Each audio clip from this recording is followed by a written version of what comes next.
between different roles in the value chain. We actually, different marketing bodies, different ownership of supply chain and infrastructure, and it actually wasn't easy to work closely with your end customer. If you were a farmer, you didn't really need to even think about who your end customer was.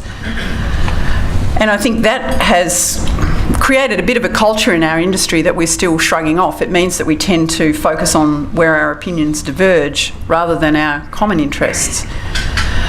I do think, though, a change is well underway, and I know at GrainCorp, as we've broadened our business downstream, we're very much focusing on strengthening connections with our customers in all parts of our business. And I think that we will see agribusinesses and farmers looking to long-term supply arrangements to provide an even more seamless and integrated supply chain. I think those relationships working across the chain create value and give certainty for downstream customers, and they also benefit farmers who can plan ahead with more confidence. At GrainCorp, our entire business model is built on the acknowledgement that without farmers, we don't have a business. It's as simple as that. We're a listed company, and in today's deregulated and competitive environment, we have to work really hard to keep farmer trust and loyalty. And I think that is not only being recognised by GrainCorp, but by other leading companies. And when you look and see what other food and beverage companies like Unilever, Nestle, SAB Miller, and the two big retailers are doing to engage more closely with their producers, it does really acknowledge that we have this shared interest and we need to work right across the supply chain and make sure that it's sustainable. We all know that there's been plenty of talk about what the takeover of GrainCorp might mean for growers. And look, in my view, whoever owns our critical infrastructure is going to do everything that they can to ensure they're operating in a way that's sustainable over the long term. I just don't think that a rational owner sacrifices their long-term viability for a short-term sort of sugar hit in the form of profits this year but long-term decline the next.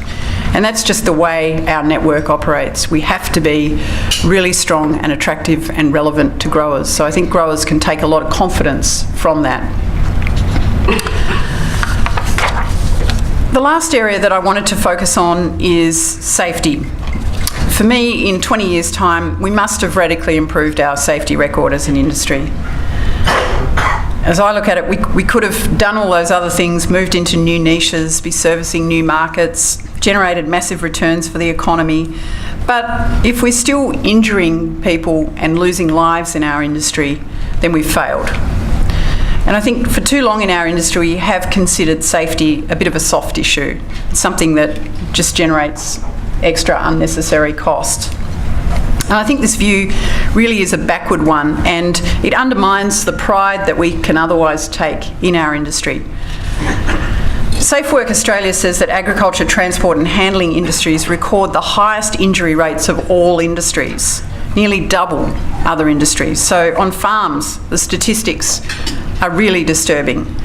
On average, 44 farm workers are killed every year, and there are 17,500 injuries every year.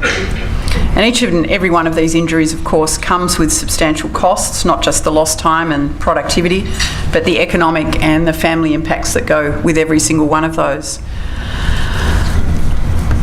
I've been unhappy with our safety record at GrainCorp, and we've embarked on a really aggressive program of improvement. And this has meant making a fundamental shift in our attitude and in our investment. Safety at GrainCorp is no longer a cost, but it's a clear indicator of performance and leadership.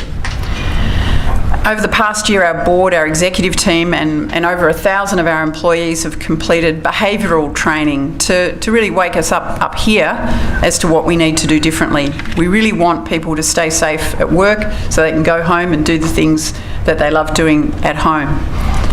We've invested in safer equipment and we're retiring some of our old unsafe equipment. We've been upgrading our sites so that our people have a decent working environment, and we've been improving our processes and systems.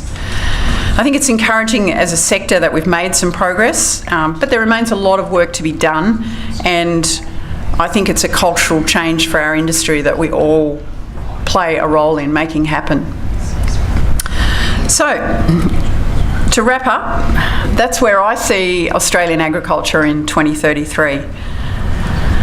Maybe you're still thinking it sounds great in theory but difficult in practice. But look, I am really very optimistic about our ability to deliver on these aspirations because we have done it time and time again. And this proud record that we have as an industry that we all love so much has been very much driven by our farmers. They've been consistently the early adopters of new technology. They've innovated and they've delivered results in the face of one of the most challenging climates imaginable. It's also been driven by manufacturers and processors creating new products and services into new markets, and by our logistics companies creating new supply chains to market. And governments have played a really important role as well. We've led the world in removing barriers and increasing the productivity of our sector. Sometimes it's involved pain, but it's also placed our farmers very close to the market, much closer than our competitor country farmers. And this gives us a significant edge. It means our industry is more responsive to customer pull than many of the large supplier nations who still operate on a push model. I think this structure will help us grow our high margin niches and the ones that we're already in, and also to develop new ones. I'm very proud of the role that agriculture has played in our national story over the last 2 centuries. And I'm confident that we're well placed to resume a leading role in the 21st century. Thank you.